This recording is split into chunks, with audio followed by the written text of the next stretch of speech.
This week was another amazing week for the Indian cricket team, as usual. And another average week for India the country, again as usual. The variance is striking. India the country ranks at the bottom of most global rankings.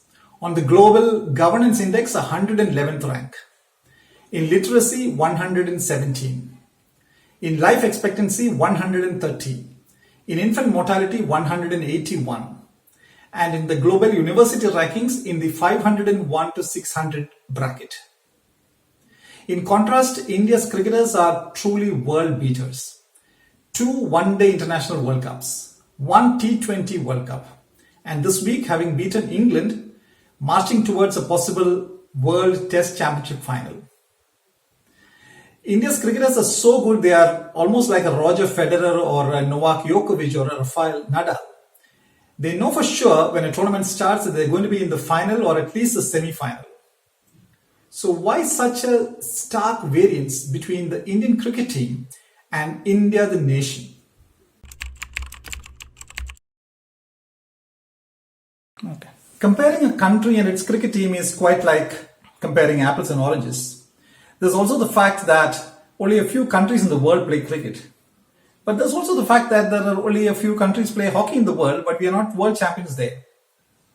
But the sheer difference in quality, merit and character between the Indian cricket team and India as a nation merits a comparison and study.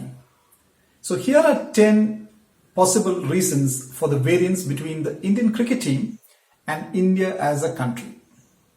Number 1, selection versus election. Like in all democracies, India's leaders are elected by the masses, and the masses are no experts. Also remember, a third of all illiterates in the world are in India. But India's cricketers are not elected, they are selected by a panel of experts who are professionals on their jobs. So any Tom, Dick or E. Sridharan can try and make themselves appealing to the masses and be in the leadership in politics. But not so with cricket. You need to prove yourself before being considered by the selectors. Number 2, umpiring versus the judiciary. In cricket, even if you're playing at school level, when the umpire raises a finger, you're gone. You just walk. There's no appealing to the district umpire and the state umpire and the national umpire. You just walk. But that is very different in the life of an average Indian. It takes an average 1,445 days to dispose of a commercial case in India, compared to 120 days in Singapore. Of course, in cricket, one can appeal to the third umpire who will then use cutting-edge technology in order to be fair to both sides.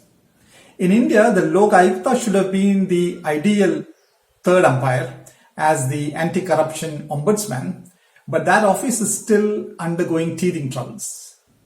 Number 3, promoting young talent. Indian cricket has been in the forefront of promoting young talent. An old example, Sachin Tendulkar. A new example, Prithvi Shaw. So youngsters are keen on taking up cricket as a profession. I spoke to Dubai-based cricket writer K.R. Nair about this. Majority of our youth dream of cricket today. 2 or 3 decades ago, youngsters dreamt of being doctors, engineers or actors. But not today. Even parents want their children to become an IPL player. Cricket is a profession which can earn you big money today. In India's politics, the seats are monopolized by the frail and elderly. Look at the contrast. A fit as a fiddle Mahendra Singh Dhoni cannot enter the Indian cricket team, while an E. Sridharan at the age of 88 can contest. The BJP rule book says those who are over 75 cannot be ministers, but the rules are always bent in politics. And Sridharan says he wants to be a chief minister. 4, transparent systems. The BCCI's cricket administration runs on well-oiled systems which are transparent and filters out the bad ones. A big reason for cricket's rise is the solid systems in place, like the different age group matches, Ranji Trophy, etc. The system has survived despite politicians' interference and even match fixing. the process to reach the Indian team through performing consistently has remained intact. Our democracy too has systems in place like the electoral process, for example. But there can be booth capturing, tampering with the machine, threatening other candidates, and much more. But that is just not done in cricket. Imagine tampering with a scorecard after a match is played. Number 5, skilling to win. No one goes very far in life without constantly honing skills.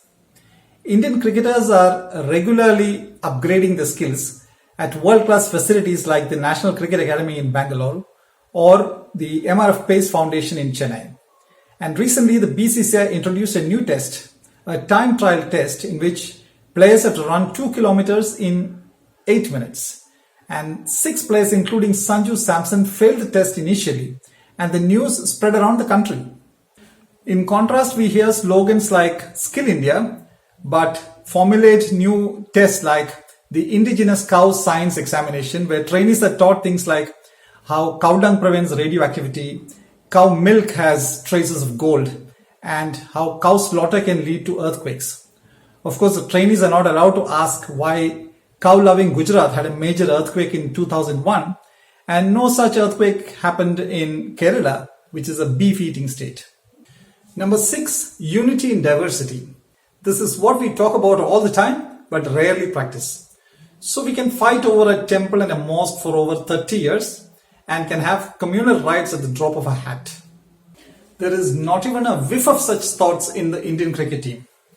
When 26-year-old Mohammad Siraj lost his father recently during his debut tour in Australia, he said, "I was very well looked after by the captain Virat Kohli and the management. Virubhai advised me to stay strong and fulfill my father's dream." Number 7, total involvement. One key reason for India's domination of world cricket is the total involvement of the entire nation in the fortunes of the cricket team. We discuss politics for some time, but then give up. But in cricket, if we lose a game, it's discussed threadbare. Every Indian is an expert on cricket. If the same expertise was used in electing representatives, so many criminals and incompetent wouldn't be in parliament. During the mad days of demonetization, we still discuss cricket. And during these days of the farmers' agitation and the petrol price nearing a century, we still discuss cricket.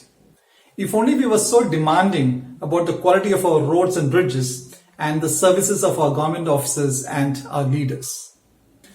Number 8, dealing with criticism. As a nation, we cannot tolerate criticism. One tweet by a pop star is enough to send the entire country into a tizzy. Cricketers have to take criticism day in and day out. Ask Dhoni, his house has been attacked at least 5 times. In contrast, our political leaders hide behind layers of security. Nobody can pelt a stone at them for a substandard road or poor service at a government office. Number 9, cronyism versus merit. We hear of crony capitalism all the time and even crony communism as in Kerala today. And during the Nehruvian era, we had crony socialism. It just doesn't happen in Indian cricket today. Some decades ago, some players from Bombay or Delhi could probably use their godfathers to get into the Indian team. Not anymore. An Aksar Patel from Nadiad, Gujarat, or Sanju Samson from Thiruvananthapuram, Kerala, or a T. Natarajan from Chinnambampeti and Tamil Nadu are all in the team on merit. And the IPL exposes everybody's merit or the lack of it. Not like the cabinet where anybody can be defense minister or anyone can be finance minister. And if you want a pavilion to be named after yourself, you have to play for it and get it. One can't just change the name of a Sachin Tendulkar pavilion into one's own name.